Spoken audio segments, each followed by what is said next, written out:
Eh bien, bonjour à toutes et tous, bienvenue dans ce webinaire d'information Devenir ingénieur agro par la voie licence.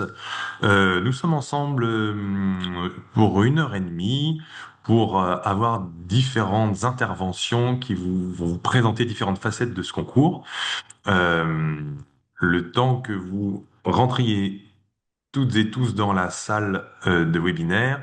Je vous rappelle quelques éléments tout simples pour interagir avec les intervenantes et les intervenants. Il faut cliquer sur Q et R. Donc si ça n'apparaît pas sur votre interface Zoom, il faut cliquer sur plus tout en bas de votre barre de menu Zoom et l'onglet Q et R. Le chat étant réservé pour du partage d'informations, mais pas pour des questions. En tout cas, encore merci d'être présent avec nous ce soir. Et sans plus tarder, je vais passer la parole à Sabine Brun, la directrice générale de Bordeaux Sciences Agro. Merci beaucoup, Julien. Bonjour à toutes et à tous. Donc, très heureuse de vous accueillir pour ce webinaire pour lequel nous allons parler d'une des voies pour intégrer des écoles d'ingénieurs agronomes. Il s'agit du concours licence.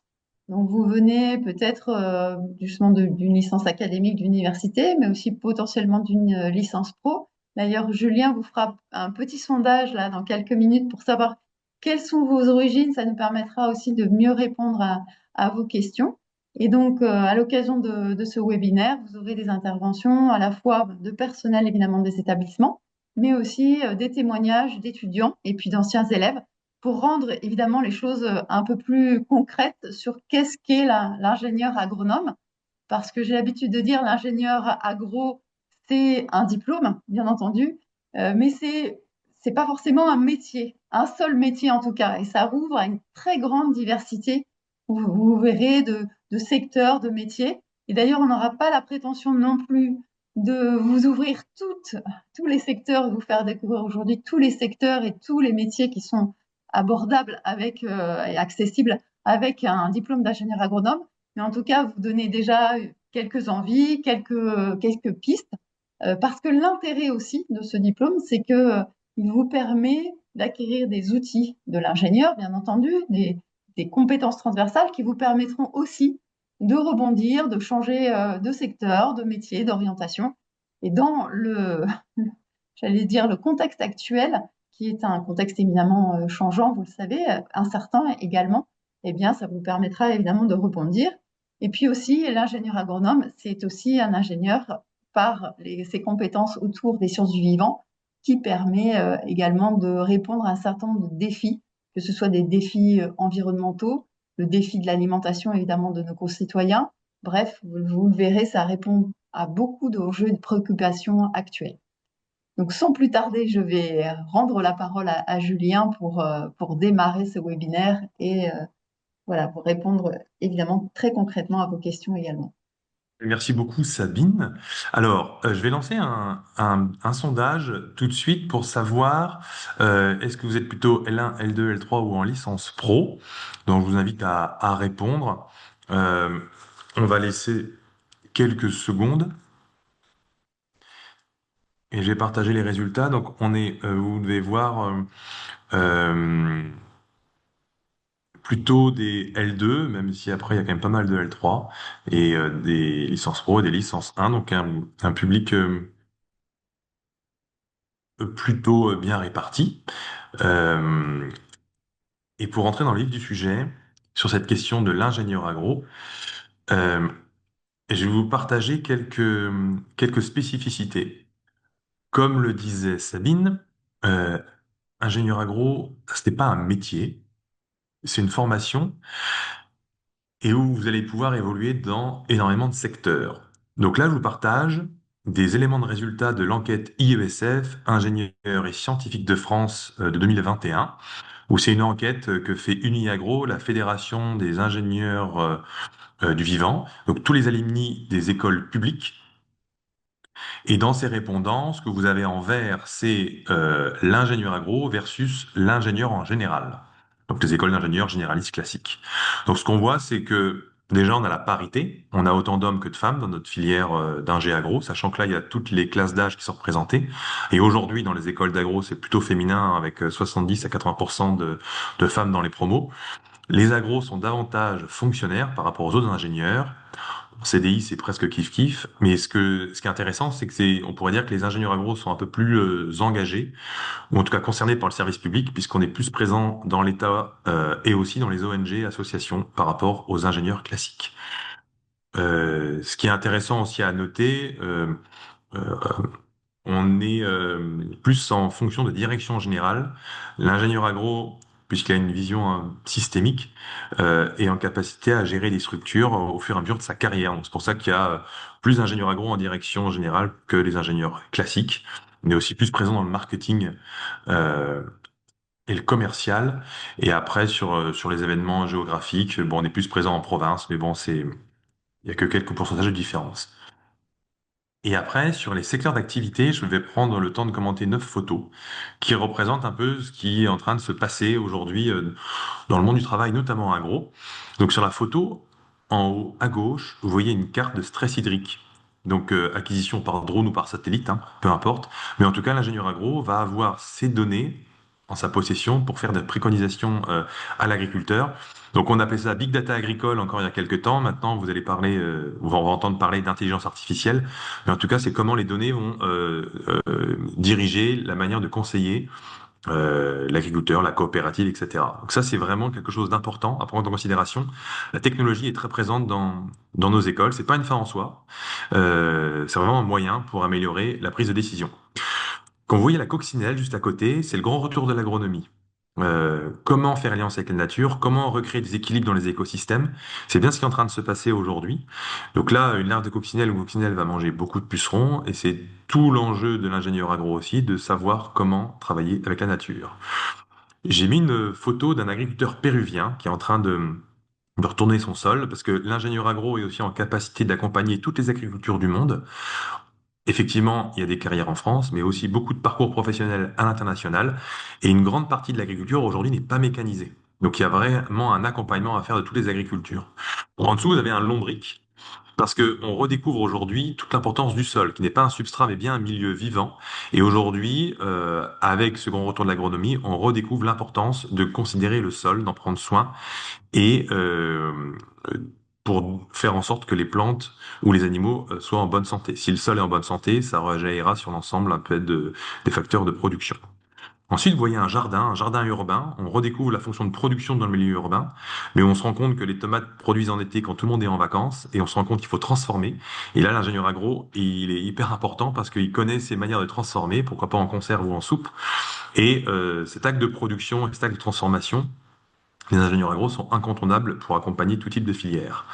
Ensuite, la photo au milieu à gauche, c'est de l'agroforesterie. Vous voyez des arbres dans un champ de céréales, ce qui peut paraître incongru quand on voit les open fields, mais c'est vraiment une manière aussi de reconceptualiser les systèmes de production où on va avoir différents strates. Certes, le champ annuel, mais des cultures pérennes comme les arbres pour plein de fonctions agronomiques très intéressantes pour limiter l'évapotranspiration, pour avoir un sol vivant. En tout cas, l'agroforesterie, c'est quelque chose que vous adresserez quand vous serez dans vos écoles d'agro. En dessous, vous voyez une queue de baleine, car dans l'océan aussi, les ingénieurs agro sont attendus sur cet espace immense qu'on connaît à peine, à vrai dire, et toute la biodiversité et toute la production qui serait possible d'appréhender dans le milieu océanique, c'est quelque chose que vous pourrez travailler aussi en école d'agro. On peut pas ne pas parler d'alimentation, car l'ingénieur agro aussi est incontournable dans toute la reconceptualisation aussi des filières alimentaires.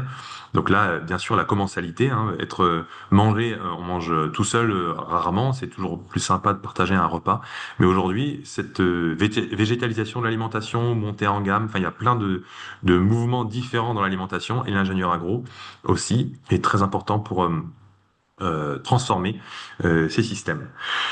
Et bien sûr, la génétique. Là, vous voyez une boîte de pétri avec du blé et du coup euh, un cariotype derrière. Et l'enjeu aujourd'hui, c'est sur les nouveaux outils de sélection génétique, qu'elles soient végétales et animales, où là, l'ingénieur agro est aussi au premier plan. Tout ça pour dire, il y a plein de secteurs d'activité qui sont ouverts à la sortie des écoles d'ingénieurs aux agros, et aussi dans des organisations comme la FAO, la Banque mondiale ou la FMI, mais aussi des organismes de recherche comme l'INRAE ou l'IFREMER. Et sur la spécificité de l'ingénieur agro versus l'ingénieur classique, ben, vous avez bien sûr plus d'ingénieurs agro dans l'agriculture, mais aussi plus dans l'administration, comme on a vu un peu précédemment, mais plus dans l'enseignement et la recherche aussi, et plus dans les sociétés de conseil. En tout cas, dans tous les cas, euh, comme ça a été dit en introduction par Sabine, ce sont des formations qui vous permettent d'évoluer à peu près dans tous les secteurs d'activité que vous souhaitez, sachant que vous avez une forte compétence, une forte compréhension de la nature, du vivant. Et comme tous les enjeux qu'il faut adresser aujourd'hui sont liés au vivant, je pense que c'est une des meilleures formations aujourd'hui pour adresser ces sujets. Et ça me fait une transition toute trouvée avec les intervenants de ce soir. Donc, on va avoir trois étudiants et une alumni. Et je vais demander du coup à Andrea Héloïse de monter sur scène. Donc, bonjour à tous, merci Julien. Euh, donc, je suis Andrée Héloïse, étudiante en première année, donc à Bordeaux Sciences Agro. J'ai intégré l'école suite à une licence de chimie. Et voilà, j'ai fait le concours, je me suis inscrite. J'ai un peu tout découvert de mon côté parce que je voulais faire ces études-là en question. Je voulais être ingénieur agronome. Comme Julien le disait précédemment, en fait, avant, moi, quand j'entendais parler d'ingénieur agronome, je pensais à juste à l'alimentation. C'est après, en faisant les recherches, que j'ai appris que ça englobait beaucoup plus de choses que ça. Mais mon choix, c'était vraiment basé sur nourrir les gens, aider à nourrir toute la population qui ne cesse de grandir, etc. Sachant que, enfin, l'histoire de ma vie, mon contexte de vie, etc., a fait que j'ai été confrontée à plusieurs situations. J'ai vu des personnes qui étaient dans des situations de sous-alimentation, d'autres dans l'excès d'alimentation, et c'est vraiment ça qui était ma motivation. Et je me suis vraiment donné les moyens, on va dire. Enfin, on en reparlera un peu plus dans quelques instants, mais je me suis donné les moyens, j'ai cru en moi et j'ai persévéré, j'ai pas hésité. Donc peut-être que, enfin, parmi vous, les L1, les L2, les licences pro qui sont là, il y en a qui se posent encore la question, qui doutent, qui se disent, je sais pas vraiment si je vais y arriver, etc. Croyez en vous. Vous faites certainement partie du pourcentage qui sera retenu. C'était mon cas. Et faut savoir que je n'étais pas spécifiquement l'élève type, entre guillemets, qui cochait toutes les cases pour entrer en école d'ingé. J'avais pas 15 de moyenne, j'avais pas 12 de moyenne, j'avais pas tout ça. J'ai juste osé en fait. J'ai osé, j'ai pas eu peur. J'ai constitué mon dossier, j'ai fait le concours et en me rendant compte en fait qu'en passant ce concours, on est tous mis sur le même pied d'égalité. Quand ton dossier passe, bah il passe et tu fais le nécessaire, tu te prépares parce qu'on est quand même assez bien accompagné. Tu te prépares, tu t'organises, tu te donnes les moyens et voilà, ça va le faire. Justement, qu'est-ce qui a été le déclic à un moment, tu t'es dit, je vais candidater à ce concours. Qu'est-ce qui a été c'est quoi ton moteur? Enfin, tu dis que tu t'es donné les moyens, mais qu'est-ce qu'à un moment en licence, tu dis, OK, je passe le concours. Mais en fait, avant la licence, je savais déjà que je voulais repartir en école d'ingé parce que j'ai déjà été une première fois en école d'ingé, en prépa intégrée après le bac, sauf que je n'ai pas validé ma première année. Donc cet échec, elle m'a vraiment mis un coup au moral parce que c'est survenu, j'ai appris que j'avais pas validé mon année en été, au mois de juillet. Donc c'était les secondes phases de Parcoursup et comme j'avais quand même un bon bulletin en terminale, ça m'a sauvée. J'ai fait une demande à la phase complémentaire. Je me suis inscrite automatiquement en licence de chimie. Pourquoi la chimie? Parce que j'aime la chimie et c'était ça ma spécialisation au bac. Et ayant déjà été en première année à l'école d'ingé, je me suis rendu compte qu'il y a beaucoup de chimie. Et je me dis, l'aspect biologie, c'était un peu plus facilement rattrapable. Donc, il fallait que je solidifie mes connaissances en chimie. Avec une idée en arrière-tête que je reviendrai en école, en fait. Donc l'échec ne m'a pas fait buter. Je me suis dit c'est ça que je veux. Je veux nourrir les gens. Je veux aider dans cette filière-là. C'est ça que je veux. Et bah j'ai fait quelques petites recherches. J'ai vu qu'après une licence on pouvait y aller. Bon les informations elles n'étaient pas si complémentaires que ça. Des fois il y avait un peu beaucoup de contradictions. Ce que j'ai fait c'est que j'ai fait les salons de l'étudiant. J'ai fait un salon de l'étudiant, je me suis renseignée et j'ai refait d'autres salons. C'est là que j'ai rencontré Bordeaux Sciences Agro. Donc j'ai rencontré des personnels de l'école qui m'ont expliqué un peu ce qui se passait. Sauf que, enfin, entre-temps, j'étais déjà inscrite, j'avais déjà fait tout le parcours. J'étais juste allée vraiment pour confirmer les informations que j'avais. Et c'est là que j'ai entendu parler, moi, de la plateforme Agrinium avec les accompagnements que vous proposez, etc. Et donc, j'ai surfé sur ça, j'ai saisi les chances, en fait, qui m'étaient proposées, on va dire, et j'ai avancé avec. Donc, voilà. Ok. Et concrètement, comment ça se passe pour toi là à bord de Sciences Agro par rapport à toi ce que tu imaginais de l'ingé agro? T'es en licence, donc t'es pris dans une école d'agro. Comment tu pour donner un peu envie ou en tout cas de qu'est-ce qui te t'étonne, surprend là maintenant que tu es à bord de Sciences Agro? Bah, ça m'étonne pas forcément, mais c'est quelque chose qui me fait plaisir parce qu'à Bordeaux Sciences Agro, on évalue plus les compétences. C'est ce que j'ai remarqué. On n'a pas, enfin, on a quelques devoirs, etc. Mais c'est pas comme à la fac. En fait, c'est pas un parcours scolaire. Je me dis que je suis pas là juste pour faire du bachotage. C'est pas du bourrage de crâne. En fait, on est vraiment là pour apprendre. Et à la fin, enfin, on sort avec des compétences au-delà des notes. Moi, ce que j'ai remarqué, c'est vraiment, on cherche à nous inculquer des valeurs, les valeurs du futur ingénieur, le savoir-être, le savoir-faire, etc. Et c'est ça qui me plaît en fait dans cette école. Il y a moins le stress de se dire que je dois me bourrer le crâne de plein de théories et après il y a rien en arrière. Là, il y a vraiment de la pratique. Même les premières semaines des cours, c'était principalement que des visites. On a fait plein de visites dans des fermes, on a rencontré des acteurs en fait de notre secteur, les agriculteurs, des entrepreneurs, etc. Et c'était bien d'aller en contact de ces personnes-là parce que ça nous permet d'être confrontés directement à la réalité du terrain et d'avoir une vision un peu plus, enfin, un peu moins scolaire de ce métier. Donc, c'est ça qui est super bien dans le parcours, que propose Bordeaux Sciences Po. Par rapport à celles et ceux qui nous écoutent, quels conseils t'aurais voulu avoir rétrospectivement maintenant que tu es rentré en école d'ingé? Quels conseils, astuces tu pourrais leur donner? En plus de effectivement se donner les moyens de croire en eux, qu'est-ce que tu aimerais leur dire? Bah, j'aurais aimé, moi, savoir un peu plus tôt que dès la deuxième année, on peut tenter le concours, en fait.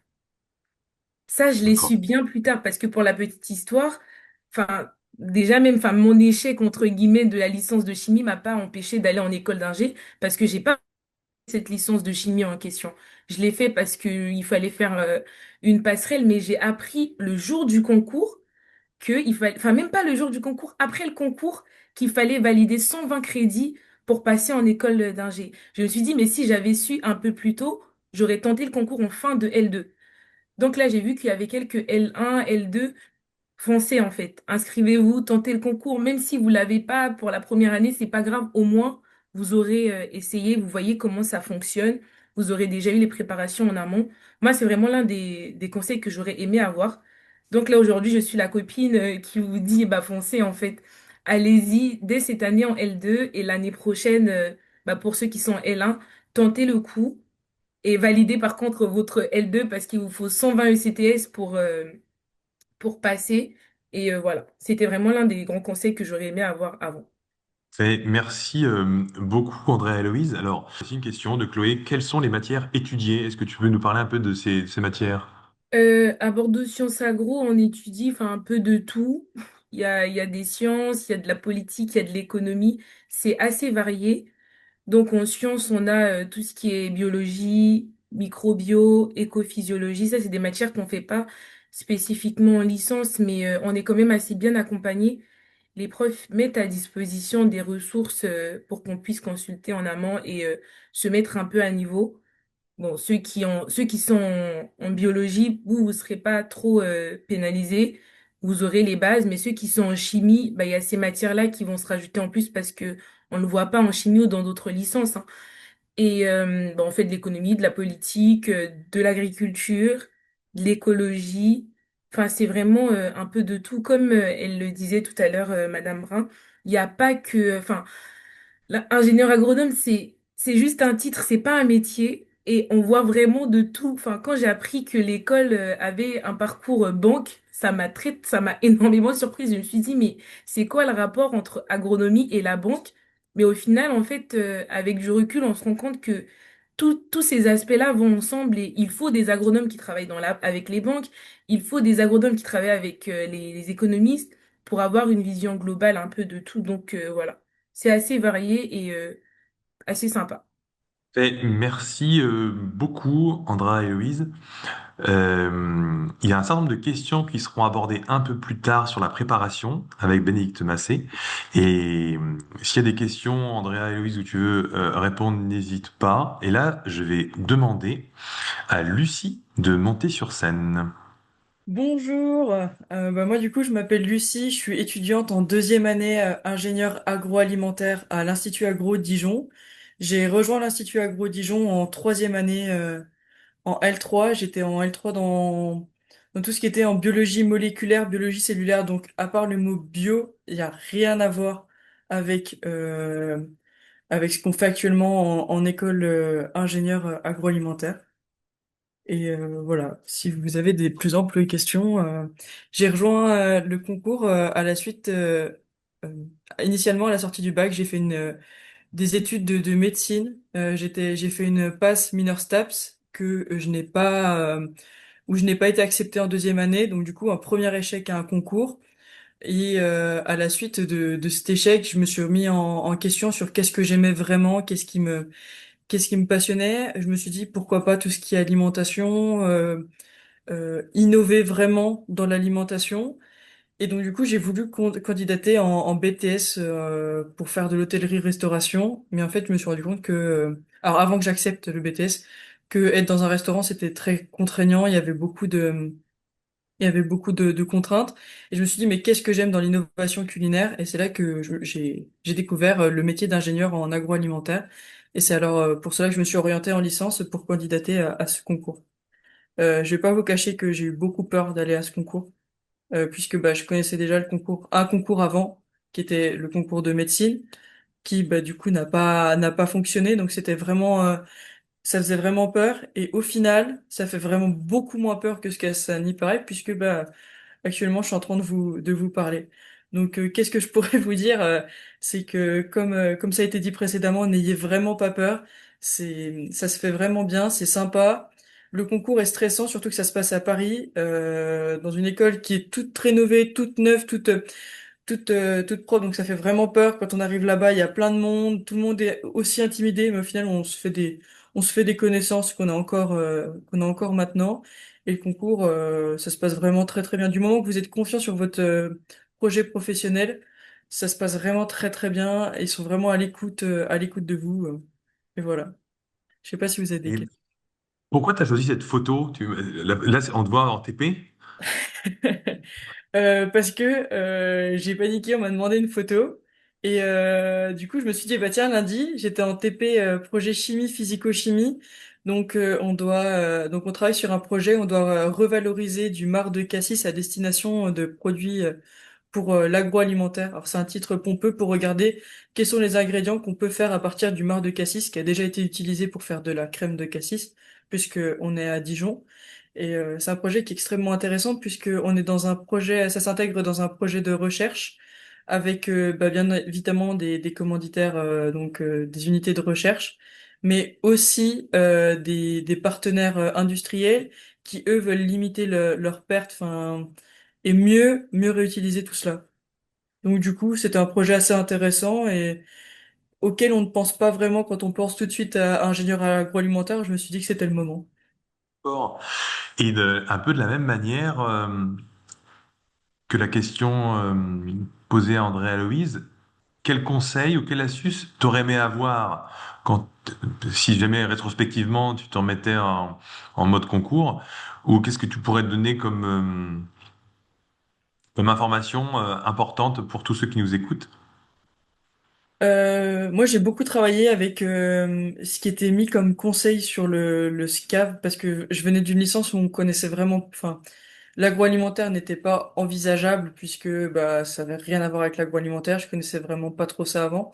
Du coup, j'ai beaucoup travaillé avec le SCAV et ce qui était mis comme conseil donné aux prochains participants au concours.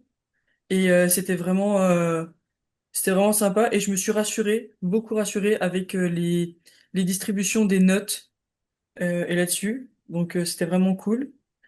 Et en autre conseil, c'est vraiment de pas paniquer, hein. Il y a de fortes chances qu'on soit pris.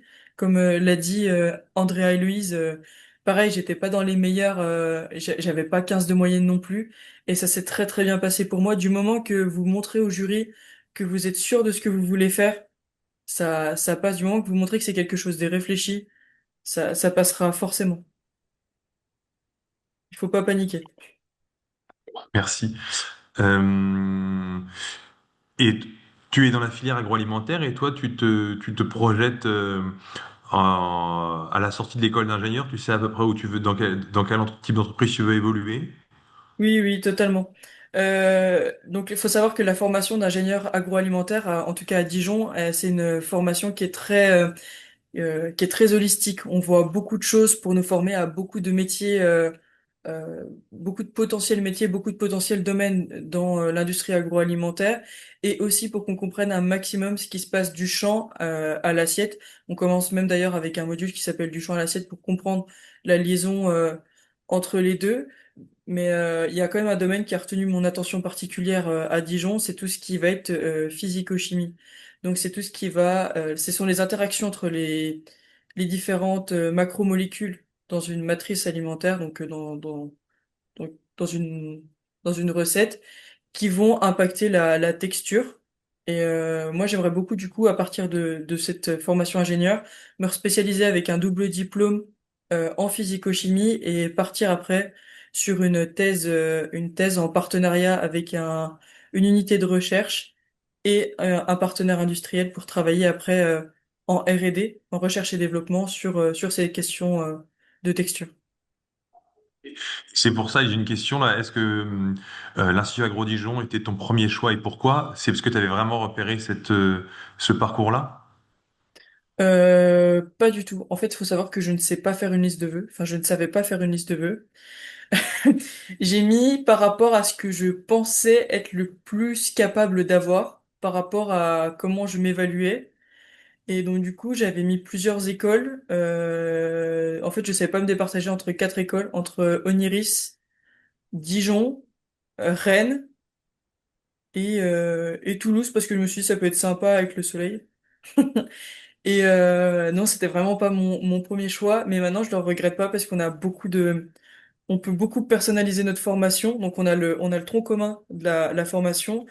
Et à côté de ça, moi j'ai fait je fais un itinéraire recherche pour en apprendre plus sur comment fonctionne la recherche, comment fonctionne le doctorat et comment, une fois qu'on sera docteur, si tout se passe bien, comment ça va se passer, comment se vendre sur le marché du travail et toutes ces questions-là. Donc c'est pour ça que il y a les doubles diplômes, on a beaucoup de doubles diplômes, ce qui fait que à l'Institut Agro Dijon en tout cas, parce que je connais pas vraiment les autres écoles, on a un parcours de base, mais on peut le personnaliser avec tellement d'étiquettes supplémentaires que je regrette vraiment pas mon choix. Eh bien, merci beaucoup, Lucie, pour ton De rien. témoignage. Si tu vois des questions qui t'inspirent, n'hésite pas à y répondre aussi. Et je vais inviter maintenant Luce à monter sur scène. Bonjour. Oui. Je veux bien que tu te présentes, dans quelle école tu es, quelle licence tu as faite, et voilà. Oui. Alors, du coup, moi, c'est Luce Alonso. Je suis actuellement en troisième et dernière année à l'ENSAT, donc c'est à Toulouse. Moi, je suis en apprentissage, en FISA, le cursus par apprentissage. Je suis dans une coopérative agricole dans le Lot-et-Garonne, donc en Nouvelle-Aquitaine. De base, je viens d'une licence de biologie et toxicologie de l'environnement, donc voilà, plutôt le côté écologie. Je suis passée par le concours B, donc le concours de licence. Je suis rentrée d'abord, du coup, la première année en cursus initial, donc statut étudiante. Et à partir de la deuxième année, j'ai basculé sur la voie par apprentissage. Donc là, ça fait maintenant un an que je suis en apprentissage, donc en alternance avec une partie à l'école, une partie en entreprise. Et il me reste encore un an à faire comme ça avant d'être diplômée. Du coup, ouais, comme je disais, j'étais dans une licence de biologie. Mais j'ai voulu continuer en école d'ingénieur et pas sur le cursus, on va dire, classique d'un master après une licence, parce que déjà, je voulais avoir le côté agronomie que j'avais pas pu voir dans ma licence de biologie, qui était plus orientée voilà, sur tout ce qui était écologie, environnement. Donc, c'était plus le côté agronomie, agriculture qui m'intéressait. Et surtout, je trouve que l'école d'ingénieur permet d'avoir un diplôme et des compétences beaucoup plus larges.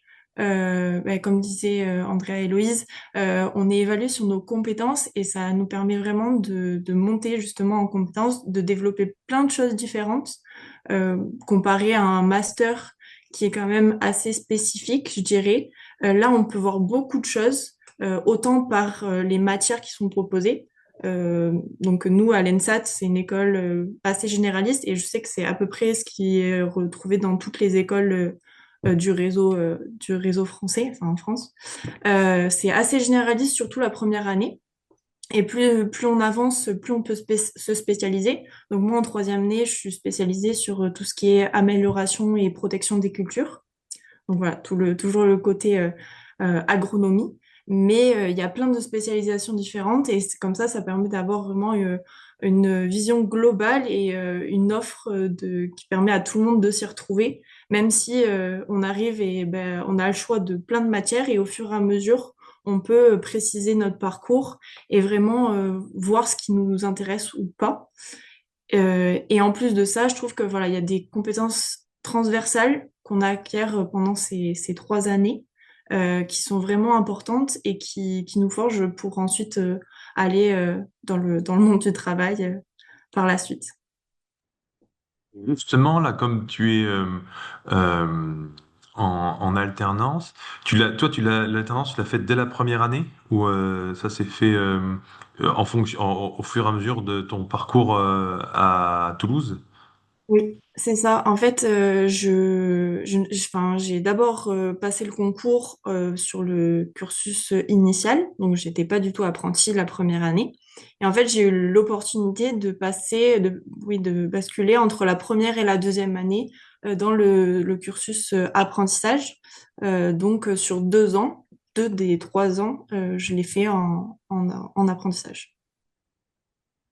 Concrètement, du coup, le fait d'être à la fois à des périodes dans l'école et après, du coup, chez ton employeur dans la coopérative, toi, comment tu le ressens, tu le gères, puisque tu es directement confronté à la réalité du monde du travail? C'est une grande opportunité, un super avantage, je dirais, parce que on a le statut apprenti, donc on est encore, voilà, encore considéré comme étudiant, donc on apprend, mais on est vraiment confronté à la réalité. On apprend beaucoup sur le terrain. Moi, je sais que quand je retourne en entreprise, quand je retourne en cours et que je suis mélangée avec mes camarades qui sont pas en apprentissage, on peut voir des différences. Et c'est vrai que on se sent beaucoup plus concerné par certaines choses et on comprend mieux comment ça marche réellement dans les entreprises parce que les stages, c'est bien, mais c'est vrai que être en permanence dans les entreprises, ça permet vraiment de voir, d'avoir une vision globale de comment ça marche. Après, le désavantage que je dirais, c'est que il faut quand même arriver à suivre. Voilà, une alternance, c'est une alternance, donc il faut savoir s'adapter au fait de revenir à l'école, puis donc reprendre les cours qu'on a laissés sur le côté, puis repartir en entreprise. Et pareil, là, les périodes, des fois, moi je sais que je travaille dans le monde agricole, donc c'est en fonction des saisons. Et des fois, les périodes ne correspondent pas forcément, donc c'est vraiment la capacité d'adaptation est une grande, ouais, un gros avantage, quoi. J'aurais une question sur le nombre d'heures à l'école versus les étudiants qui sont pas apprentis. Toi, comment vous évoluez? Vous avez des passages quand même où vous voyez un petit peu avec les autres étudiants? Comment ça se passe le cursus? Alors, je sais qu'en première année, même si je l'ai pas fait, je sais comment ça s'est passé. Donc, la première et la deuxième année, c'est une classe d'apprentis qui est à part, on va dire, du reste de la promo. Et à partir de la deuxième année, donc je sais pas si c'est comme ça dans toutes les écoles, mais nous, ça marche comme ça. En fait, on est mélangé, on a des pré-spécialisations. C'est nous qui choisissons nos matières. Et du coup, là, on est remélangé avec les étudiants qui suivent le cursus initial. Et en troisième année, c'est pareil. Vu qu'on a chacun choisi des spécialisations, là, dans ma spécialisation, on est 22, on est 6 apprentis. Et donc, on est mélangé avec les autres élèves qui sont dans le cursus classique. Et rétrospectivement, pareil, quel conseil ou astuce tu aimerais donner à ceux qui nous écoutent? Alors déjà, d'être curieux. Je pense que c'est la meilleure chose et il faut vraiment s'intéresser à tout parce que, bah, comme je disais précédemment, l'école d'ingénieur, ça nous permet d'avoir une vision globale et d'arriver et de montrer au jury, parce que voilà, l'oral, c'est vraiment pour que les jurys puissent apprendre à nous connaître, bah, de savoir et de montrer qu'on s'intéresse à beaucoup de choses, qu'on veut comprendre comment ça se passe, comment ça fonctionne, plein de choses différentes. Je pense que c'est vraiment très important. Et même pour vous, dans votre cursus, après, c'est vraiment, voilà, de s'intéresser, d'être curieux et aussi de pas hésiter à aller demander de l'aide. Je pense que, voilà, participer à ce webinaire, c'est déjà un grand avantage pour recueillir les témoignages de personnes, de savoir comment ça s'est passé pour eux et du coup d'aller demander de l'aide. Moi, je sais que j'avais fait des portes ouvertes, notamment l'école de Bordeaux, et j'avais rencontré quelqu'un qui était passé par le concours, donc le concours B par la licence, et elle m'avait expliqué précisément comment ça s'était passé, ce qui avait joué en sa faveur ou pas, et voilà, d'aller vers les gens, d'essayer d'avoir un maximum d'informations, c'est le plus important, je pense. Très bien, merci. Luce, une autre question aussi sur l'alternance. Comment est-ce que c'était difficile pour toi de trouver l'entreprise qui t'a accueilli? Tu as été accompagné? Euh, je vais pas vous mentir, oui, ça a été assez compliqué.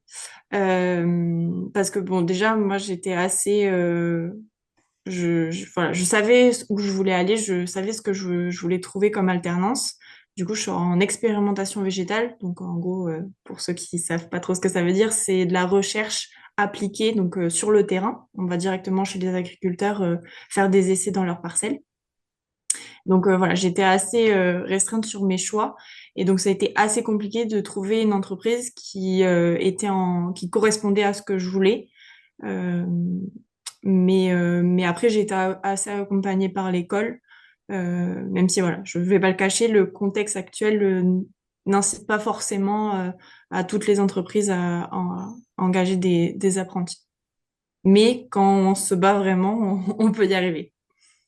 Et c'est de travailler avec effectivement l'école, le réseau d'alumni pour essayer d'aider. Et c'est ce qui se passe souvent dès qu'il y a des difficultés sur des projets très précis. On essaye de questionner tout le réseau agro. Eh bien, grand merci, Luce, pour ton témoignage. Tu peux aussi participer à la réponse aux différentes questions si tu en as certaines qui t'inspirent.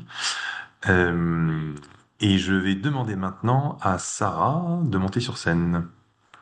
Moi, c'est Sarah Denet. J'ai fait une licence biologie du gène à l'écosystème à Nancy. Et du coup, ensuite, j'ai intégré l'ENSAIA, donc l'école d'ingénieurs de Nancy aussi. Donc voilà, actuellement, je suis diplômée. Je viens d'être diplômée là, enfin, à la fin de l'année dernière, début de cette année. Et j'ai été en spécialisation de formulation. Voilà, formulation du coup, pour mettre un petit peu de contexte, en gros, c'est la recette des aliments, par exemple. Ça peut être aussi d'autres choses comme des produits cosmétiques ou même pharmaceutiques. Et ça va englober pas mal d'autres enjeux, que ça soit écologique ou la santé du consommateur, tout ça, tout ça.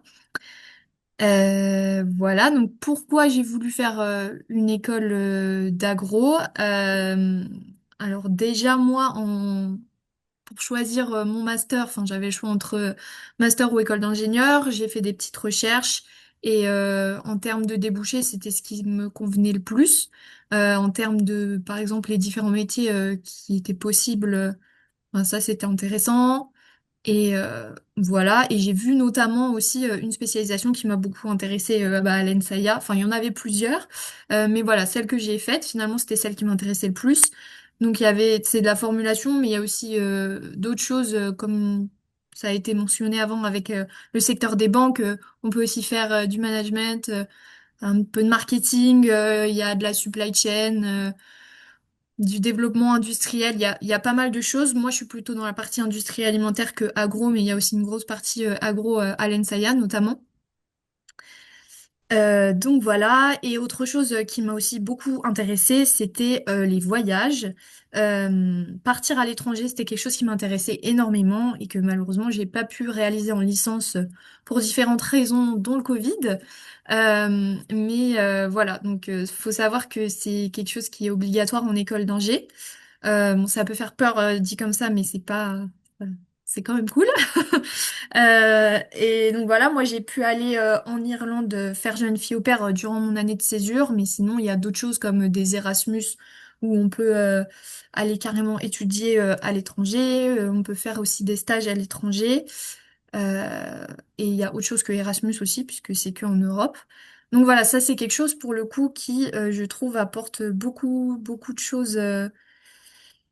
Autant au travail que dans la vie personnelle, puisque bah on est plus confiant en nous, enfin plus confiant en nous. On est beaucoup plus débrouillard aussi, et ça c'est quelque chose qui est quand même super important bah, dans notre métier. Voilà, qu'on puisse s'adapter à pas mal de choses, c'est super cool. Et pour moi, ça passe aussi par les expériences, pas nécessairement que avec les cours, même si bien évidemment les cours et les projets ça apporte beaucoup. Euh, voilà pour un petit peu pourquoi moi j'ai voulu faire ce genre d'école. Comment est-ce que tu peux nous décrire les photos que tu as choisies? Alors, donc la première, celle en haut à gauche, c'est moi en Irlande.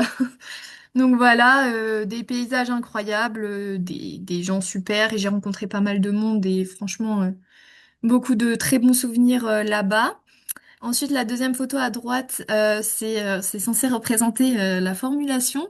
Donc voilà, actuellement, je suis en CDD à l'endroit où j'ai fait mon stage.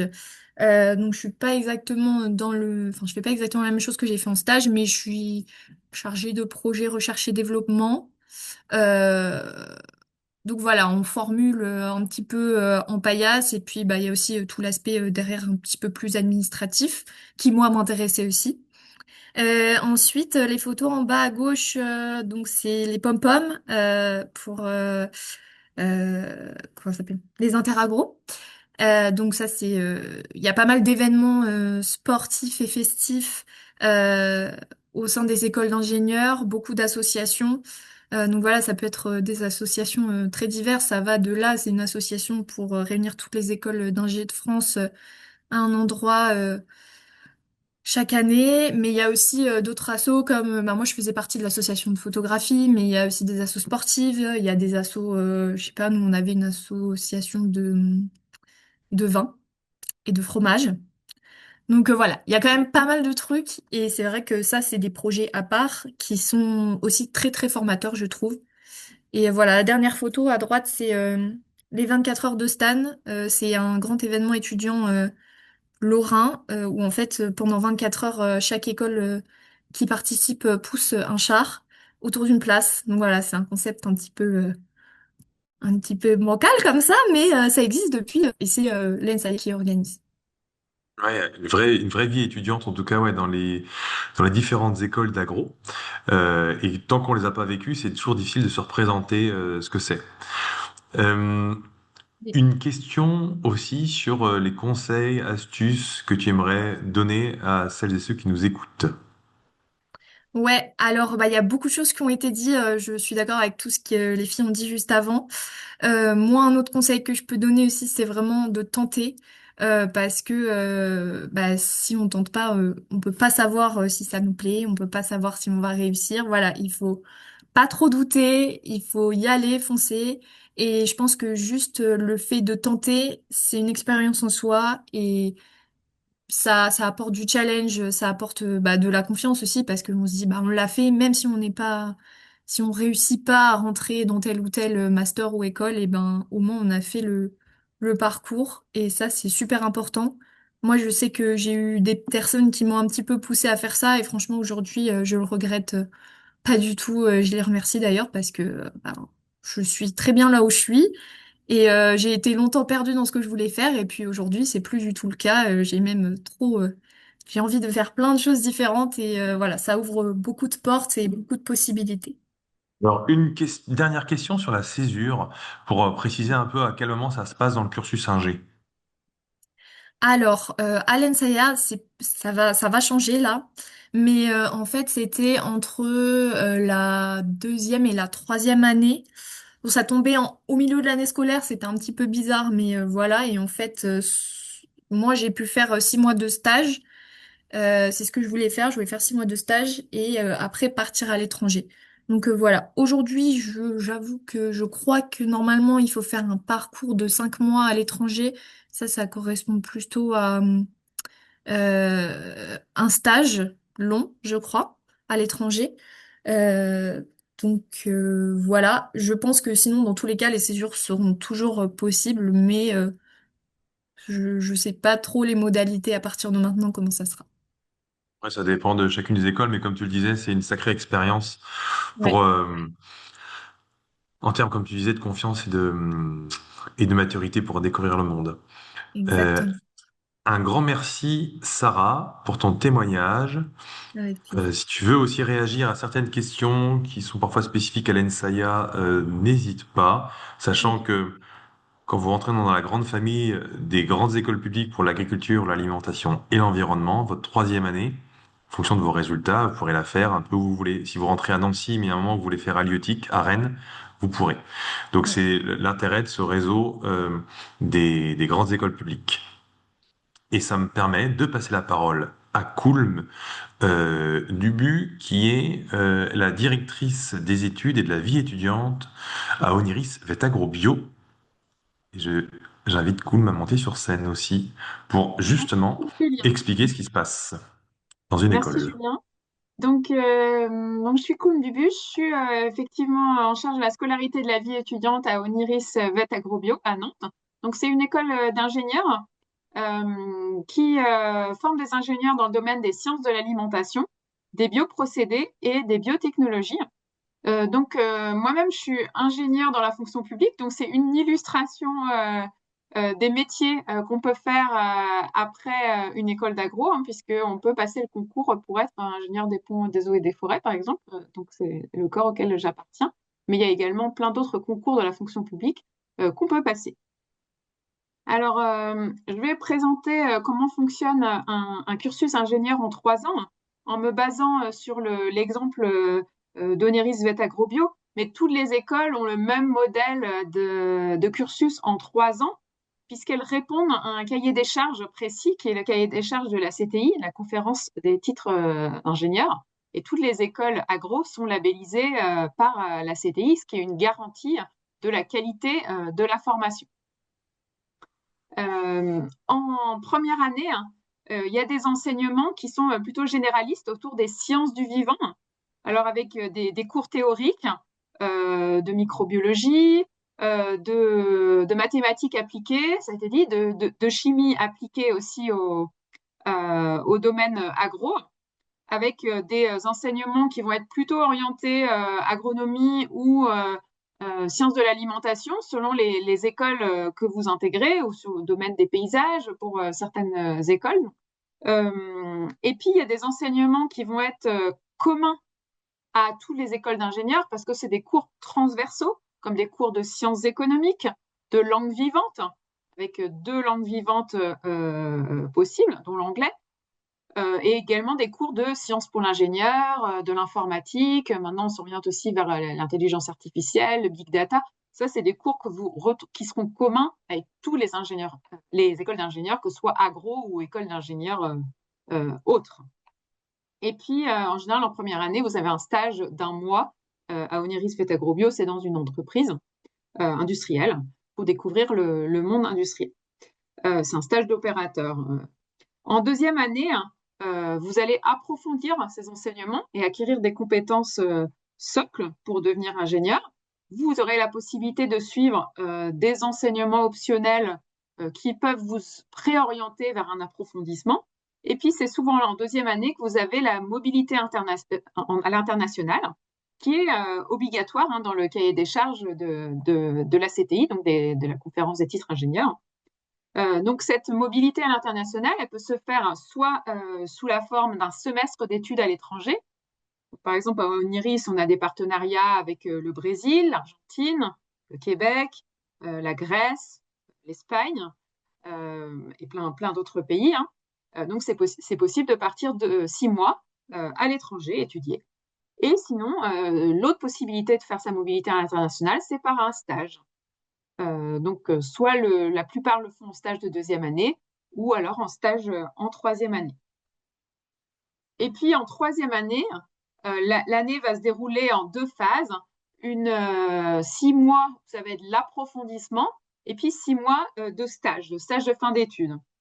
Et donc, l'approfondissement, il peut se faire soit au sein de votre école d'origine. Donc, par exemple, à Oniris Fait Agrobio, on a plusieurs spécialisations. On a un approfondissement sur l'entrepreneuriat pour, par exemple, apprendre à développer des produits alimentaires innovants. Et on a des étudiants qui sont sortis de l'école qui ont développé un produit qui est un café à base de lupin qui s'appelle Arsène, par exemple.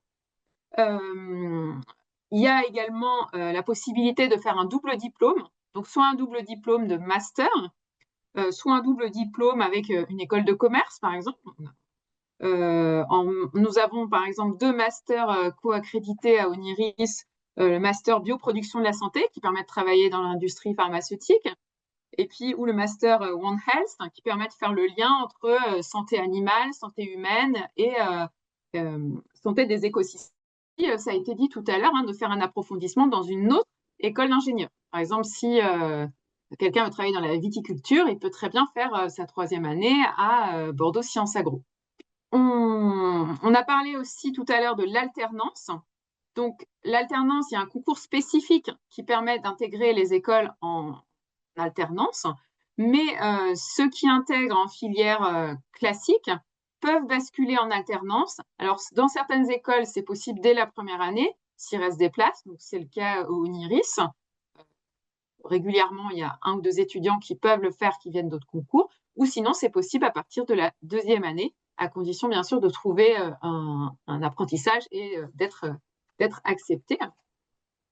Alors, en école d'ingénieur, il y a des étudiants qui viennent de différents cursus. Alors, vous pouvez vous dire, ça peut être difficile parce qu'il y a des matières qu'on n'aura pas vues. Quand on vient de licence de chimie, par exemple, on n'aura pas autant fait de biologie. Si on vient de licence de biologie, on aura peut-être moins fait de mathématiques, de physique. En fait, toutes les écoles prévoient un dispositif de différenciation, d'adaptation pour qu'il y ait une remise à niveau en début de cursus et que tout le monde puisse suivre. L'objectif de l'école d'ingénieur, c'est d'accompagner tous les étudiants jusqu'à la diplomation. Alors, un mot sur la vie étudiante. Ça a été dit tout à l'heure, mais il y a une vie étudiante très riche. La plupart des écoles d'agro ont une junior entreprise qui permet de travailler avec des entreprises en proposant des projets, en se faisant aussi rémunérer et en apprenant du coup cette culture-là. Il y a des clubs artistiques, sportifs. À Nantes, on a la proximité de la mer, il y a un club voile par exemple. On a aussi des clubs orientés vers le développement durable, avec par exemple la fabrication de produits d'entretien zéro déchet. On a également des étudiants qui peuvent en fait monter tout type de projet, puisqu'il y a aussi des financements étudiants qui sont proposés aux différents clubs. En termes de débouchés, ça a été également dit tout à l'heure, mais vraiment, il y a des débouchés très variés. Et c'est pas parce qu'on suit un approfondissement en troisième année qu'on est vraiment spécialisé dans ce domaine et qu'on travaillera forcément dans ce domaine. Ça donne une coloration au diplôme, mais les stages aussi donnent une coloration. Mais si on regarde après le devenir des ingénieurs agro au cours de leur carrière, il y a beaucoup qui changent de voie complètement parce qu'à un moment ils le souhaitent ou les hasards aussi, les opportunités. Donc moi, si j'ai un message à vous faire passer, c'est vraiment de rester ouvert. C'est pas parce que vous avez pas réussi à avoir l'école de vos rêves au moment du concours que ça va être que vous avez gâché votre vie. Pas du tout. Il faut vraiment se dire que chaque école permet une diversité de métiers et vous saurez rebondir au cours de votre vie. Donc vraiment, il faut bien se dire qu'on peut changer de métier au cours de sa carrière. Merci, Poulme, pour ton témoignage effectivement sur les études et la vie étudiante. Je vois qu'il y a eu un certain nombre de questions sur l'organisation du concours, sur la préparation, et c'est ce que nous allons aborder là dans cette dernière demi-heure. Et euh, si vous avez des questions pour Koun, vous pouvez toujours les adresser dans questions-réponses, et elles pourront être répondues par Koulm directement par texte, ou on verra si on a un petit temps d'échange à la fin, si besoin. En tous les cas, euh, je vais demander à Bénédicte de monter sur scène pour parler justement d'un dispositif qui existe et dont Andrea et Loïse a parlé au début sur la préparation au concours licence. À tous. Nous avons travaillé toutes les écoles. Donc, je suis à l'Institut Agro Dijon, juste pour me présenter, et j'occupe les mêmes fonctions que Côme Dubus. Donc, je suis aussi directrice de l'enseignement et de la vie étudiante à l'Institut Agro Dijon. Et donc, les écoles d'ingénieurs agro publics qui ont une voie d'accès par le concours licence ont travaillé sur la mise en œuvre d'une prépa licence qui soit accessible à distance. Parce que on a fait le constat que dans certaines universités, il y avait des préparations qui étaient offertes aux étudiants, mais qui étaient accessibles aux étudiants, mais pas dans toutes les universités. Donc, on a travaillé sur un module qui soit accessible en toute autonomie par des candidats volontaires, y compris éloignés géographiquement d'une prépa organisée par les universités. Donc, ce qu'on a travaillé, on a travaillé sur un scénario pédagogique, donc en autonomie à distance, et qui fait qui représente à peu près 20 heures de travail sur trois modules, et on va y revenir plus juste après. Et les 20 heures incluent à la fois le travail sur les modules, le temps à passer sur les modules, mais aussi tout le travail personnel, réflexion sur le projet personnel, entraînement, etc. Et c'est proposé sur la plateforme de cours d'Agrium, une plateforme Moodle. Quand on arrive sur ce site, il y a une vidéo qui permet de guider. C'est assez facile, hein, vous verrez en dernière diapo, vous aurez le lien sur lequel il faut se présenter. Il y a un formulaire à remplir et ensuite c'est très intuitif pour pouvoir suivre ce cours. Dans certaines écoles, enfin dans certaines universités d'ailleurs, il y a des prépas. Certaines écoles travaillent d'ailleurs en partenariat avec les universités. Et il y a des cours qui sont du coup à la fois en présentiel, avec un partenariat avec les écoles, et en distanciel. Mais c'est pas le cas de tout le monde. Donc, sur cette plateforme, il y a aussi un forum du candidat. Donc, j'ai vu dans les questions sur le chat le souhait de vouloir échanger avec des étudiants pour savoir, pour avoir un retour d'expérience, etc., et de guider. Eh bien là, il y a la possibilité sur cette plateforme d'échanger entre candidats et de s'entraider. Et puis, il y a aussi une proposition de rétro-planning pour préparer le concours. C'est à quelle date je dois m'y prendre, comment je dois anticiper. Et c'est en fait une proposition d'auto-organisation. On ne vous dit pas ce que vous devez faire, mais vous avez des outils pour permettre de vous organiser. passer à la diapo suivante, Julien, si tu veux. Voilà, donc en fait, les trois modules qui sont proposés aux candidats, c'est un module de préparation à la constitution du dossier d'admissibilité. Ça représente à peu près 2 heures de travail pour le module. Mais il y a la réflexion, il y a l'accompagnement sur le CV, par exemple, dans cette constitution du dossier d'admissibilité qui peut prendre du travail personnel supplémentaire. Il y a le module d'épreuve de sciences et société d'une durée à peu près de 6 heures, mais là encore, il est tout à fait possible, il y a un nombre de ressources tout à fait important, des liens vers des sites qui vous permettront d'approfondir, et là, effectivement, du coup, le temps peut être augmenté. Et puis, il y a un module d'épreuve d'entretien avec le jury d'une durée de 6 heures. Donc là, on vous permet aussi, on vous donne des outils pour vous tester. Il n'y a aucune préparation à l'épreuve d'anglais dans ce parcours. Et donc là, on vous laisse vous organiser sur l'apprentissage de la préparation de l'épreuve d'anglais, qui est une épreuve assez classique, et c'est pour cela qu'on s'est plutôt concentré sur les trois autres. Donc, sur le dossier d'admissibilité, donc juste, je vous rappelle que le concours s'adresse au L2, L3, donc le parcours de préparation est évidemment accessible à tous. Et toutes les licences éligibles qui sont sur le site du SCAV, et donc là, Stéphane Le Brigand le rappellera sans doute tout à l'heure, mais je vous ai mis le lien là aussi pour aller vérifier l'éligibilité de la licence, mais il y en a quand même une bonne liste. Donc sur le dossier, il doit y avoir une animation pour la, la diapo doit être faite en 2 temps, peut-être. Voilà.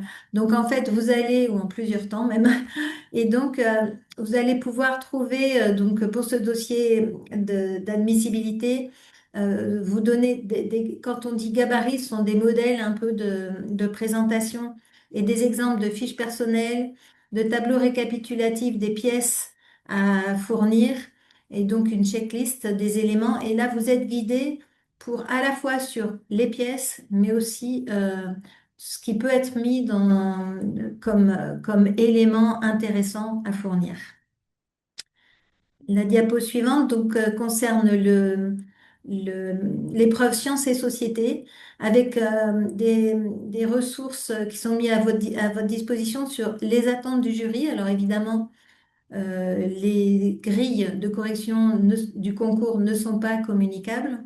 Donc là, on est sur des attentes générales du jury sur une épreuve sciences et société. C'est pas la grille de correction du concours.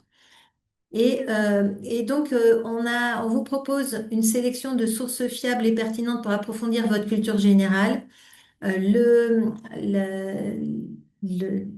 contexte évoluant et donc les informations, voilà, le contexte géopolitique, etc. évoluant, on compte aussi sur vous pour alimenter ces sources. On voit qu'il y a eu une COP30 il n'y a pas longtemps, il y a la loi d'orientation agricole, etc. Tout un tas d'éléments sur lesquels il est important aussi de se renseigner, mais en tout cas, là, il y a une liste de sources. Il y a aussi une banque de définition qui permet une révision adaptée à vos connaissances. Il y a des termes qui sont importants.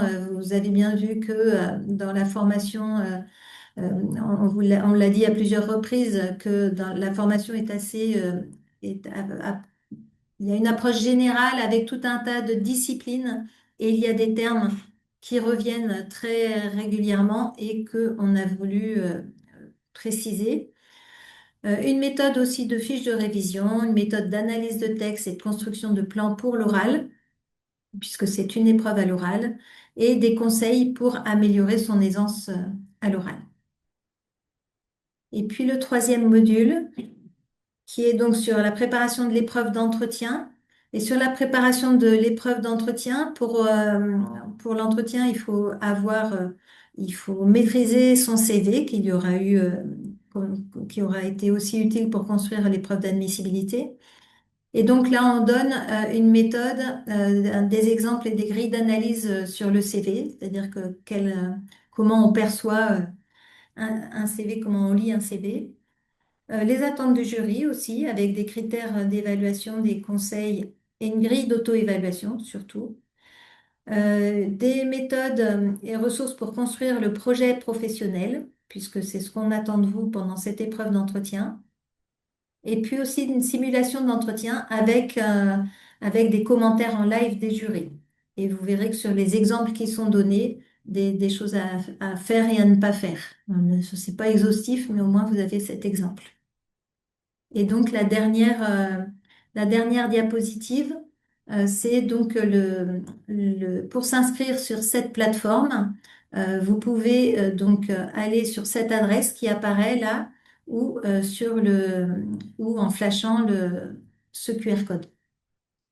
Donc si je peux peut-être partager, Julien, s'il me reste 2, 3 minutes, je peux montrer à quoi ressemble le site.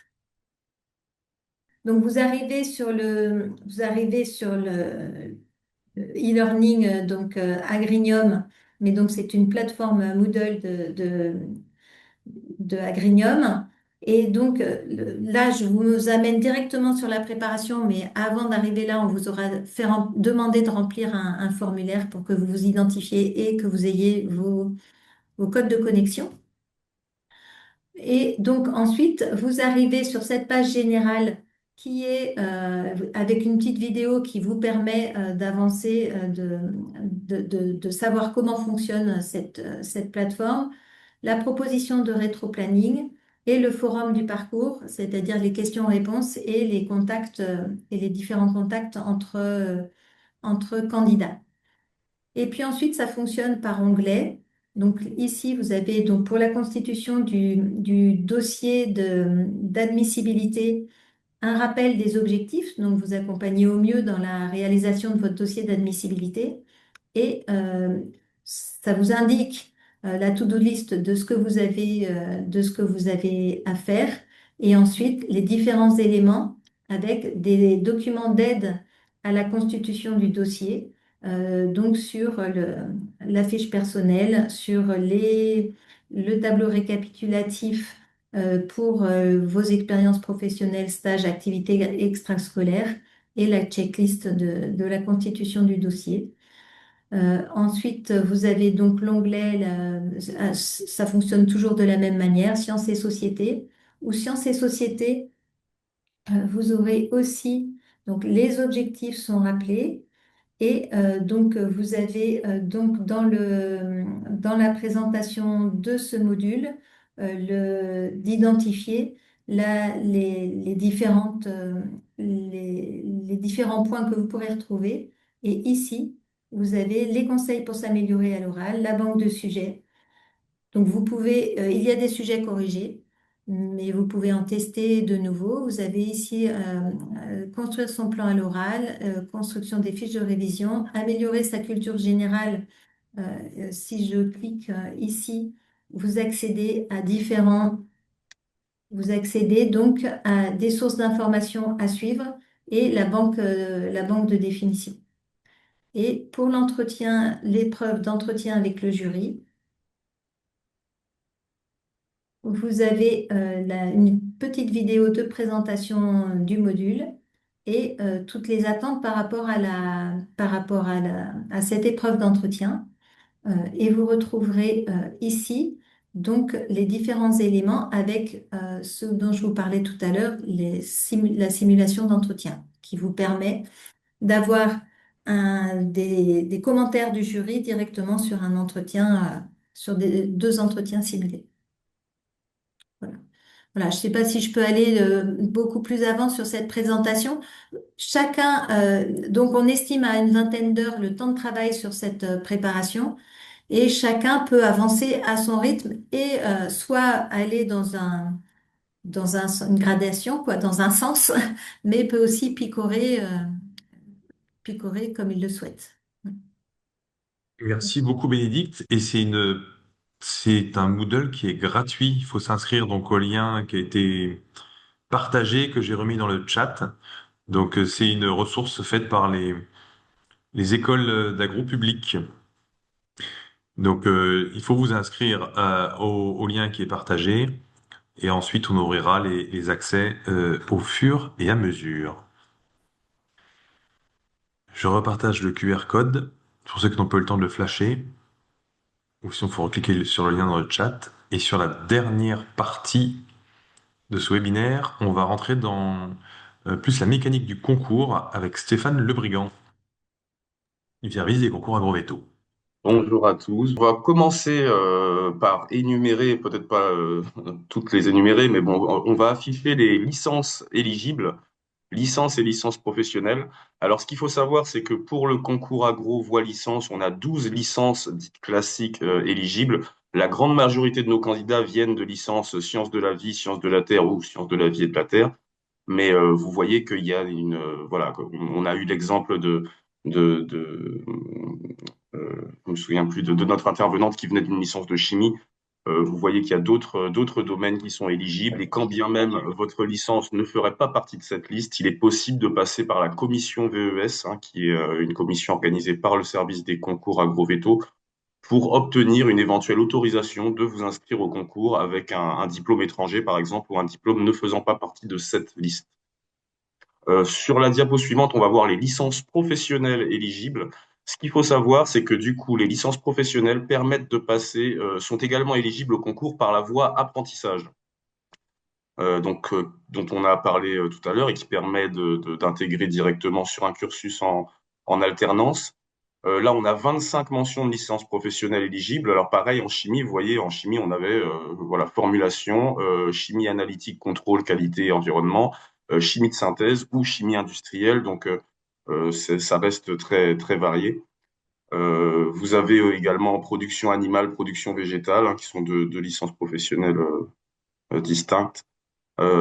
Si jamais, pareil, vous avez une licence professionnelle qui ne fait pas partie de cette liste ou un diplôme de licence professionnelle ou bachelor étranger, il est possible de passer par la commission VES. Alors, pour la session 2026, normalement, la transmission des dossiers devait se faire aujourd'hui au plus tard, enfin, disons au plus tard ce soir.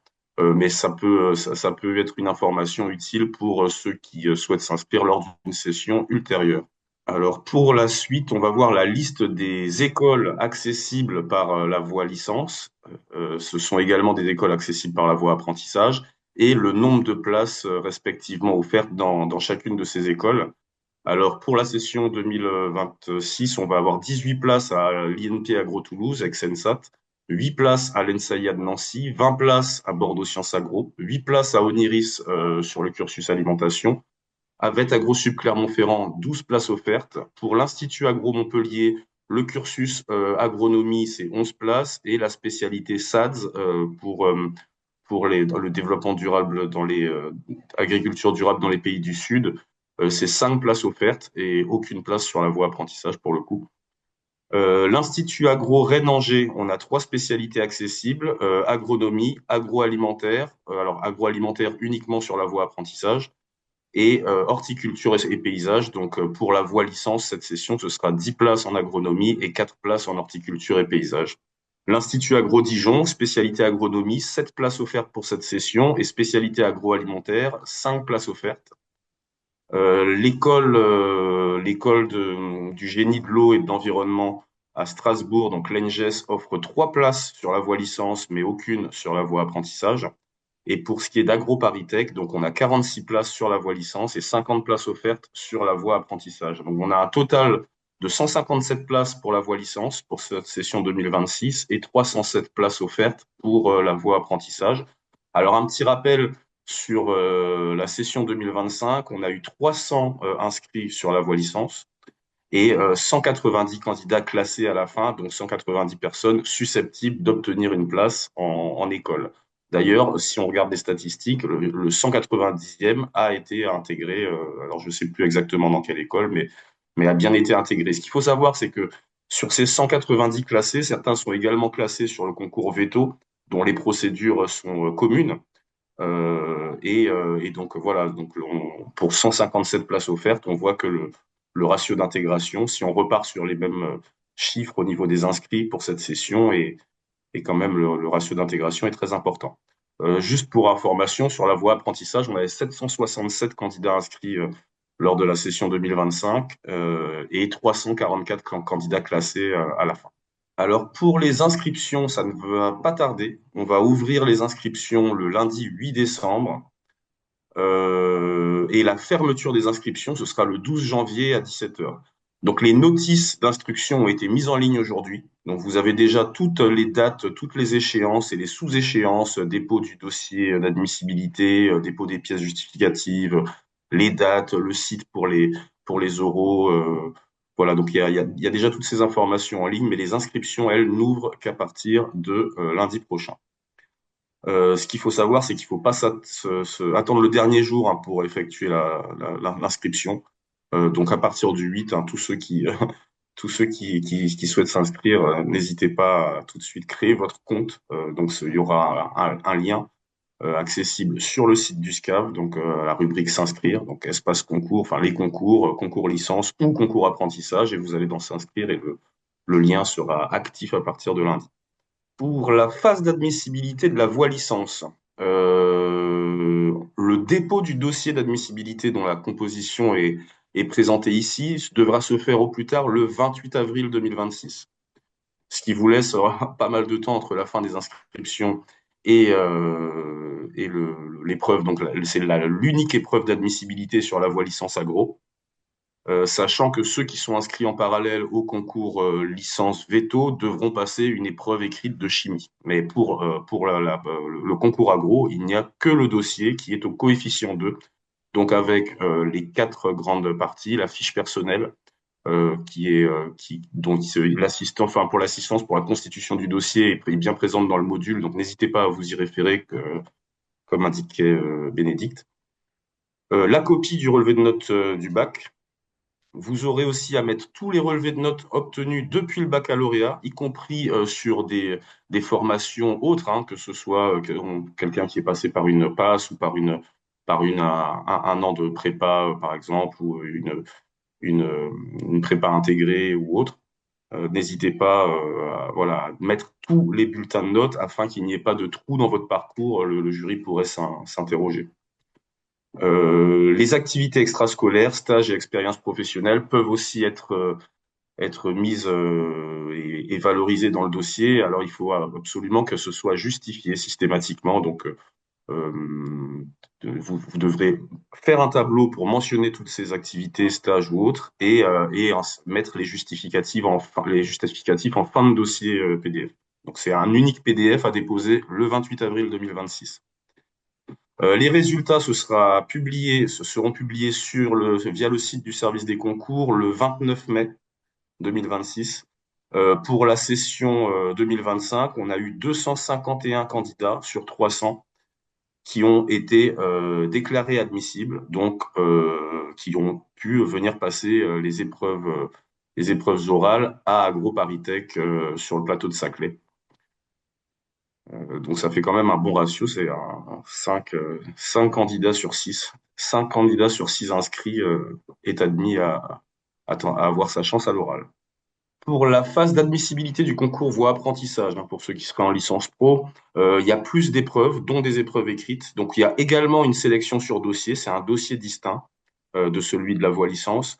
Il y a également une épreuve écrite d'analyse et synthèse de documents techniques et scientifiques et une épreuve écrite d'anglais, donc avec un total de coefficient de 3, coefficient 1 pour chacune de ces épreuves. Et là, par contre, les résultats seront publiés beaucoup plus tôt, notamment pour pouvoir signer ensuite les contrats d'apprentissage en cas de réussite sur les oraux. Donc pour la session 2025, on a eu 439 sur les 767 inscrits, 439 candidats déclarés admissibles sur la voie apprentissage.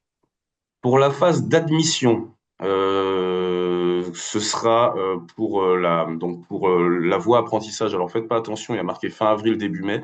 Mais en fait, pour la voie licence agro, c'est du 15 au 20 juin. Ce sera sur une semaine. Et en général, les candidats sont convoqués à AgroParisTech Palaiseau pour passer les 3 épreuves, soit sur la même journée, soit éventuellement sur 2 jours consécutifs pour limiter évidemment les frais de déplacement pour ceux qui viendraient de régions éloignées.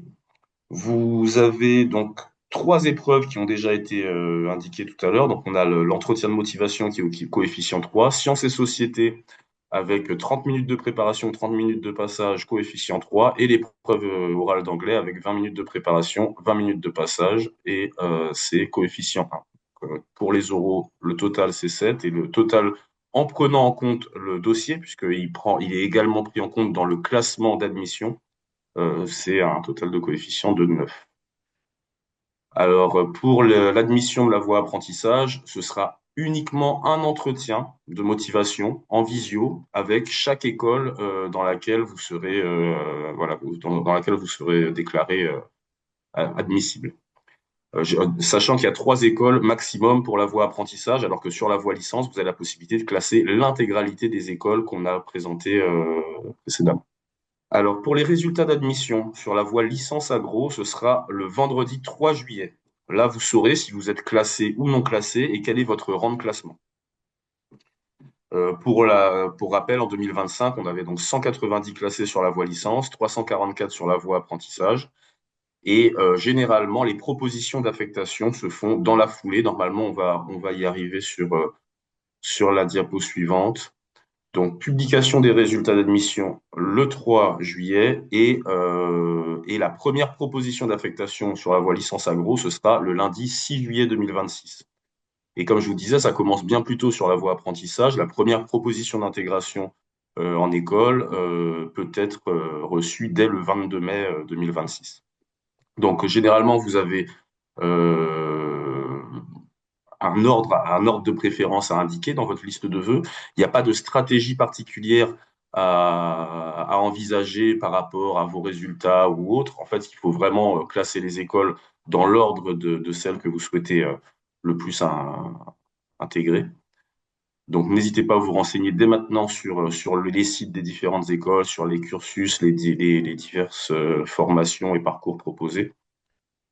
Et donc, en fait, voilà, si vous avez votre proposition d'affectation, vous avez 48 heures pour répondre et les appels peuvent se poursuivre jusqu'au mois de septembre, donc avec un système de vagues de propositions. Donc, les réponses possibles, c'est oui définitif, ce qui signifie j'accepte l'école qui m'est proposée à titre définitif. Et donc, en général, c'est souvent sur le premier vœu, mais il est possible de répondre oui définitif sur son 3e, son 4e ou même son dernier vœu. Si jamais on n'est pas appelé ailleurs. Il est aussi possible de répondre oui, mais, ce qui signifie j'accepte la proposition d'affectation qui m'est faite, mais je reste en attente d'une éventuelle place qui se libérerait dans une école mieux classée dans ma liste de vœux. Donc, vous pouvez voir notamment le rang des derniers intégrés, les statistiques sur les épreuves, les rapports d'épreuves, des exemples de sujets des sessions précédentes sur le site du SCAV et complété évidemment avec le module qui a été mis en place pour la préparation en autonomie. Donc peut-être que vous avez quelques questions, j'y suis tout à fait ouvert. Merci beaucoup Stéphane. Alors une première question, est-ce qu'on peut s'inscrire aux 2 concours licence voie classique ou voie apprentissage en même temps, ou est-ce que la voie Oui. apprentissage est accessible uniquement aux licences pro? Ah oui, c'est uniquement pour les licences pro, mais quelqu'un qui est en licence pro peut s'inscrire aux 2 concours la même année. Très bien. Merci. Une question sur les notes du bac. À quel point elles peuvent être impactantes? Si par exemple au lycée on était plutôt moyen, mais qu'en licence on s'améliorait, est-ce que les notes du bac apportent un préjudice ou pas?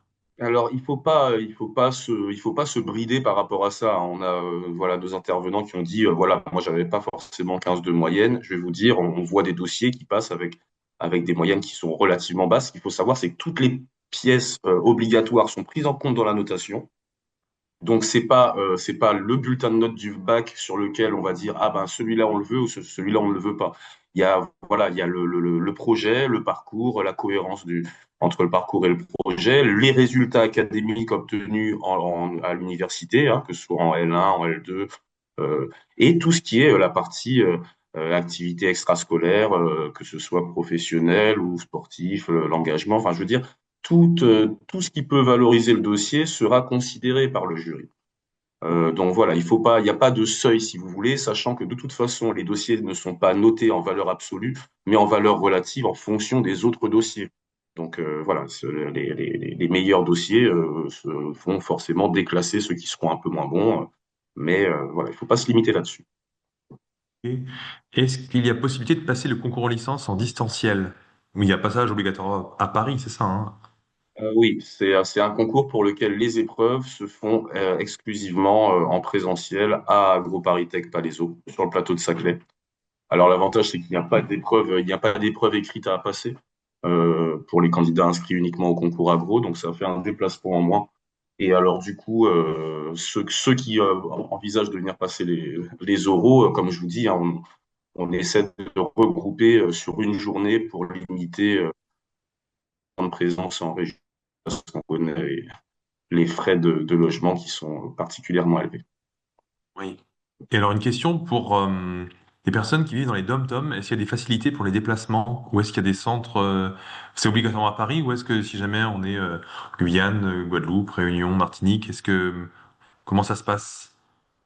Alors, ça pourrait éventuellement faire l'objet d'une demande. De toute façon, une fois que vous êtes inscrit au concours, vous pouvez éventuellement, hein, même commencer dès maintenant à poser la question via le formulaire contact hein, sur le site du SCAV pour voir si une dérogation peut éventuellement être mise en place. Il faut savoir aussi que dans les DOM, il y a des aides hein, qui sont mises en place par la région. Donc, il faut se renseigner auprès du conseil régional et voir si voilà, des assistances à la mobilité, des aides à la mobilité, c'est quelque chose qui existe. Hein. Je sais que sur d'autres concours, on en a.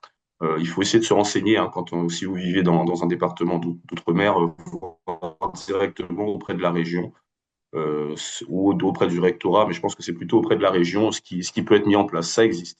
Maintenant, rien ne vous empêche de faire une demande pour passer les oraux en visio. A priori, je pense que je vais pas m'avancer là-dessus. En principe, voilà, le règlement dit que c'est en présentiel. Il n'est pas improbable qu'une dérogation puisse être mise en place. Le tout, c'est de faire la demande. Et une question, est-ce qu'il y a des notes éliminatoires aux épreuves?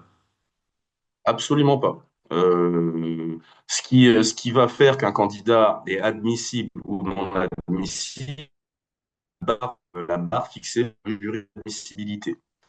Et donc, ces candidats qui seront au-delà d'un certain seuil seront déclarés non admissibles. Mais comme on a vu précédemment, 5 candidats sur 6 sont retenus pour venir passer les oraux. Ensuite, sur les épreuves orales, il n'y a pas de note éliminatoire. Donc, quelqu'un qui aurait voilà, une note plutôt moyenne sur l'une des épreuves, ça peut tout à fait être compensé par les autres. Et est-ce que lorsqu'on est inscrit mais qu'on n'est pas admissible, est-ce que cela compte comme un essai échoué au concours? Dans le sens, est-ce qu'on peut ne concourir que 2 fois ou est-ce qu'on peut passer le concours autant de fois qu'on veut? Alors, cette limite sur le nombre de tentatives possibles existe encore sur le concours veto, mais sur le concours agro, vous pouvez retenter une troisième fois, voire une quatrième fois, tout en sachant que l'idéal, c'est d'être retenu dès la première tentative, évidemment. Est-ce que tu peux redonner les dates des oraux? Oui, alors ce sera du 15 au 20 juin. Alors, attendez, parce que j'ai ça encore sous les yeux. Il me semble que c'est ça, hein, c'est une semaine, c'est du lundi au samedi. Et donc, c'est que je ne vous dise pas de bêtises, c'est bien ça, c'est du 15 au 20 juin 2026 à AgroParisTech, Palaiso, sur le plateau de Taclay. Et une question sur les VES. Quand il y a une inscription pour avoir une équivalence, est-ce qu'on est certain de pouvoir s'inscrire et de créer notre dossier? Non, alors, c'est-à-dire que là, on ne peut pas se prononcer à la place de la commission, c'est vraiment la commission qui dira oui, on autorise le candidat sur le concours gros ou non, on ne le reprend pas. Mais on ne peut pas se prononcer par rapport à la composition du dossier. C'est bien pour ça que la commission existe, c'est pour examiner les pièces du dossier, le parcours, les enseignements suivis, quelle que soit la formation d'origine. On va arriver à la fin de notre webinaire. Euh, En tout cas, si vous avez la moindre question, il faut aller sur le site Concours Agroveto, que vous tapez dans votre moteur de recherche préféré, et il y a un formulaire de contact. Et Stéphane ou quelqu'un d'autre du service des concours Agroveto sera un plaisir de vous répondre. En tout cas, un grand merci encore une fois à tous les intervenants et intervenantes de ce soir. Et je vais laisser le mot de la fin à Sabine Brun pour clôturer ce webinaire. Merci beaucoup, Julien. Bah, écoute, je vais pas prendre plus de temps, mais c'est surtout, je vais reprendre peut-être l'essence de ce qui vous a été dit par les élèves, c'est-à-dire que oser passer ce concours, et du coup, croyez en vous. En tout cas, nous, on croit en vous. On est très heureux, globalement, de cette diversité aussi d'étudiants qui arrivent dans nos écoles, et en particulier les jeunes étudiants qui viennent de licence sont très appréciés. Ils apportent, ils font partie de la diversité voilà, de nos recrutements. Le concours, pareil pour ceux qui sont en licence pro, le concours apprentissage aussi est une façon d'apprendre différemment. Et même si les modalités peuvent être différentes d'une école à l'autre, avec plus ou moins de mixité, en tout cas, c'est ce qui fait vraiment la richesse de nos écoles. Aujourd'hui, on est bien loin de l'image d'écoles d'ingénieurs où il n'y a que des élèves issus de l'ancienne voie royale, j'allais dire, de BCPST. Les cursus voilà, sont très variés. Donc, surtout, n'hésitez pas à tenter votre chance. Bien sûr, préparez-vous et là, mettez toutes les chances de votre côté. Et c'est vrai que ces modules de préparation en distanciel qui ont été mis en place vous aident vraiment à préparer au mieux au concours. Donc voilà, on vous souhaite bonne chance et on sera très heureux, évidemment, de vous accueillir dans nos écoles. Un grand merci aussi à tous celles et ceux qui ont participé à ce webinaire. Merci aussi Julien pour son organisation. Donc voilà, en tout cas, je vous dis à bientôt. Merci beaucoup. Bonne soirée, au revoir. Au revoir. Au revoir. Au revoir. Au revoir.